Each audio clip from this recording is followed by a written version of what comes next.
പ്രസാദ്, എത്ര പേരെ എണ്ണി ക്യൂവിൽ?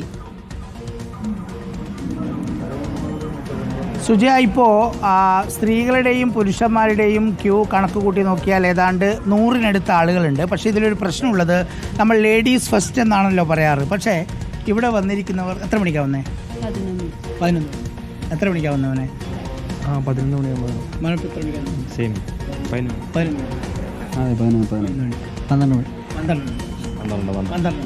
ഇത് കണ്ടല്ലോ അല്ലേ, ഇവർ 12 മണിക്ക് എത്തിയാണ്. ഇവിടെ എത്തിയത് 11 മണി ആ സമയത്ത് എത്തിയവരാണ്.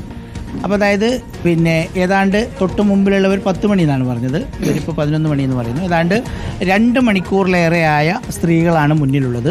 പക്ഷേ തൊട്ട് മുമ്പ്, അതായത് നമ്മൾ നേരത്തെ ലൈവ് കൊടുക്കുന്ന സമയത്ത് വന്നവരാണ് ഇവർ രണ്ടുപേരും. ഇവരേറ്റവും മുമ്പിലുണ്ട്. ഇനി പുറകിലോട്ട് പോയാൽ നമുക്ക് കാണാം പുരുഷന്മാർ ഏതാണ്ട് ഒരു 10-20 പേരെ ഇപ്പോൾ ഇവിടെയുള്ളൂ. പക്ഷേ സ്ത്രീകളുടെ ക്യൂ നമുക്ക് നോക്കാം. ഇതാ ഇനിയിപ്പോൾ ഇത്ര ആളുകൾ ഇവിടെ കഴിയാനുണ്ട്. ഇത്രയേറെ ആളുകൾ ഇപ്പോൾ ഇവിടെയുണ്ട്. ഇവരാണിപ്പോൾ ഏറ്റവും അവസാനം വന്നവർ.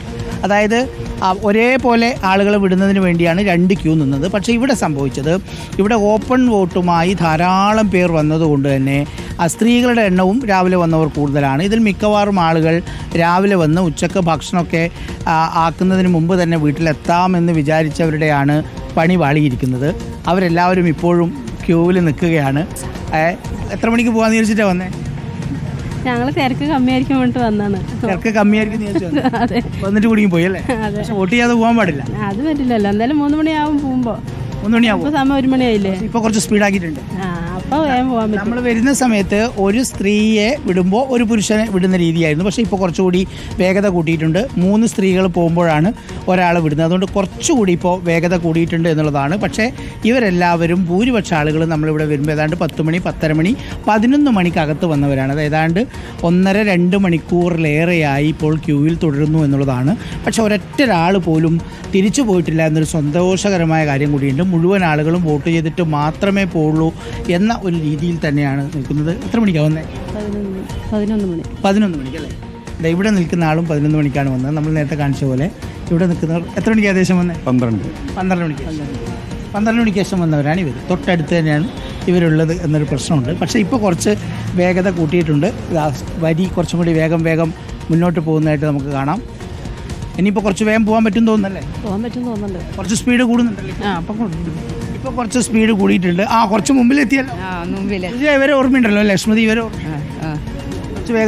കുറച്ച് വേഗത്തിൽ നേരത്തെ പോയിട്ട് വേഗം ഭക്ഷണമൊക്കെ കഴിക്കാം അല്ലേ? ഇനി പോയിട്ട് ഭക്ഷണം കഴിക്കാം. അത് പോകാൻ പാടില്ല. ഇല്ല, ലോട്ട് ചെയ്യാണ്ട് പോകാൻ പറ്റില്ല. പോയിട്ട് ഭക്ഷണം കഴിക്കാം. പോയിട്ട് ഭക്ഷണം ഉണ്ടാക്കിയോ? ഉണ്ടാക്കി വെച്ചിട്ടാ വന്നത്. എല്ലാം റെഡിയാണ്. എല്ലാം റെഡിയാണ്. കുഴപ്പമില്ല. പോകാൻ പറ്റും. പ്രസാദിന് ചെറുതായിട്ട് വിശന്ന് തുടങ്ങി തോന്നല്ലേ? അറിയില്ല. ഈ തെരഞ്ഞെടുപ്പ് ഒരു 1.5 ആവേശം തന്നെയല്ലേ? അല്ലെ, ആവേശം ഭയങ്കരല്ലേ തെരഞ്ഞെടുപ്പ് ആയതുകൊണ്ട്? പാർട്ടിക്കാരിൽ ഒരുപാട് തവണ വീട്ടിൽ വന്നു ചേച്ചി? എത്ര തവണ വന്നിട്ടുണ്ടാവും? ഒരു 4-5 പ്രാവശ്യം വന്നു. 4 വർഷം വന്നു. എല്ലാവരോടും പറയുമല്ലേ വോട്ട് ചെയ്യുന്നവർ എല്ലാവരും സന്തോഷത്തോടെ പറഞ്ഞു. പാലക്കാടൻ ഭാഷയുടെ ഒരു പ്രത്യേകതയാണ്. ഇവരൊക്കെ വേഗം പോകാന്ന് വിചാരിച്ച് വന്നവരാണ്. പക്ഷേ അതെ വന്നവർ പെട്ടെന്ന് മടങ്ങി പോകാന്ന് വിചാരിച്ച് ഓടി വന്നവരാണ്. വേഗം പോകാൻ പറ്റുമോ? വേഗം പോവാം. എത്ര സമയം നിന്നിട്ടേ ചെയ്തിട്ടേ പോകുന്നുള്ളൂ. കേട്ടല്ലോ അല്ലേ? പ്രസാദ്, അങ്ങനെയൊന്നും പാലക്കാട്ടുകാരെ നിരുത്സാഹപ്പെടുത്താനൊന്നും നോക്കണ്ട അതെ. പ്രസാദ് ഉണ്ടല്ലോ കുറച്ചു നേരം ലൈവ് നിർത്തിയാൽ അപ്പോഴേ പറയും ഞാൻ കുറച്ചു നേരമായിട്ട് നിൽക്കുകയാണ്. കണ്ടോ, അവരൊക്കെ കണ്ടോ എത്ര നേരമായിട്ട് നിൽക്കുകയാണ്, ഞങ്ങൾ വോട്ട് ചെയ്തിട്ടേ പോവുള്ളൂ എന്ന് പറഞ്ഞ് കണ്ടോ പ്രസാദിനോട് പറഞ്ഞത്. അതാണ് പാലക്കാടിന്റെ ഒരു സ്പിരിറ്റ്. ഒരു കുഴപ്പമില്ല. വോട്ട് ചെയ്യാൻ വന്നേണോ? വന്നേണോ? ഒന്നും മിണ്ടാതെ പോയി സുജിയ, നമ്മളെ നിരാശപ്പെടുത്തി കളഞ്ഞു. അത് വോട്ടില്ല. എന്തായാലും ക്യൂ ഇതാ വെയിൽ വരെ നീണ്ടിട്ടുണ്ട്. കുറച്ച് മുന്നോട്ട് നിന്നാൽ തണലിലേക്ക് വെക്കാം. ഇത്രയും വെയിലത്തേക്കായിട്ടുണ്ട് ക്യൂ. റോഡിന്റെ തൊട്ടരികിലാണ്.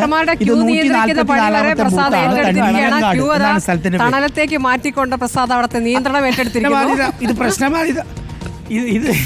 ഇത് പ്രശ്നബാധിത ബൂത്തൊന്നല്ല സ്മൃതി. അതുകൊണ്ട് വളരെ സമാധാനത്തിൽ ഒറ്റൊരു പോലീസുകാരൻ മാത്രമാണ് ബൂത്തിലുള്ളത്.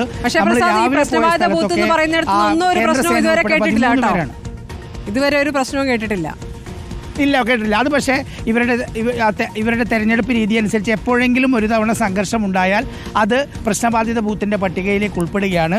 അപ്പോഴവിടെ സായുധരായ കേന്ദ്ര സംഘം, ഒരുപാട് പോലീസുകാർ, വലിയ സംഘങ്ങളൊക്കെ ഉണ്ടാകും. പക്ഷേ നേരത്തെ സ്മൃതി പറഞ്ഞു പോലെ തന്നെയാണ് പോയിന്റ്. വളരെ സമാധാനപരമായിരുന്നു എന്നുള്ളതാണ് നമ്മൾ പോയിടത്തൊക്കെയുള്ള ചിത്രം. ഇത് പിന്നെ പ്രശ്നമായതൊന്നും ഇല്ലാത്തതുകൊണ്ട് നമുക്ക് കാണാം ഒറ്റൊരു പോലീസുകാരൻ മാത്രമാണ് നിയന്ത്രിക്കാനുള്ളത്. എല്ലാവരും സമാധാനത്തോടെ വരുന്നു, സമാധാനത്തോടെ വോട്ട് ചെയ്ത് മടങ്ങുന്നു. ഇപ്പോൾ ഇത് നമ്മൾ കാണുന്നു സ്ത്രീകളുടെ ഒരു 1/3 മാത്രമേ പുരുഷന്മാരുടെ വരിയിലുള്ളൂ. എനിക്ക് അത്ര സമാധാനം അങ്ങോട്ട് ഇഷ്ടപ്പെടുന്നില്ല.